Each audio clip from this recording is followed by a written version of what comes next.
మరణాత. దేవునికి మహిమ కలుగునుగాక. ఆమేన్. దేవుడు గార్ధబము కట్టబడి ఉన్నప్పుడు విప్పి తోలుకొని రమ్మని అక్కడ శిష్యులైన వారితో చెప్పినట్లుగా మనము చూస్తూ ఉన్నాము. దేవుని ప్రియ సహోదరులారా, మనమును లోకములో అనేక కట్ల చేత కట్టబడి ఉన్నాము. సాతాను కట్లు, పాపమనే కట్లు, మరి శ్రమలనే కట్లు, ఇబ్బందులు, ఇరుకులనేటువంటి అనేకమైన కట్ల చేత మనము కట్టబడి ఉన్నాము.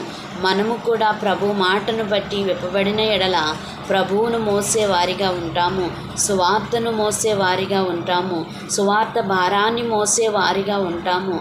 సువార్త భారము మోయుట ప్రభువును ఊరేగించుటయే. ప్రభు శ్రమలో ఆ గార్ధబము పాలిభాగం పొందినట్లుగా విశ్వాసి కూడా ప్రభువును ఊరేగిస్తూ ఆయన శ్రమలలో పాలిభాగము పొందువారిగా ఉంటే ప్రభువును గణపరిచినట్లే, మహిమపరిచినట్లే కనుక కట్టబడిన ప్రతి విశ్వాసి విప్పబడి దేవుని కొరకు వాడబడి సువార్తను అనేకులకు ప్రకటించి ఈ లోకమందును పరలోకమందును గణపరచబడు కృప ప్రభువుగాక. ఆమేన్. మరణాత.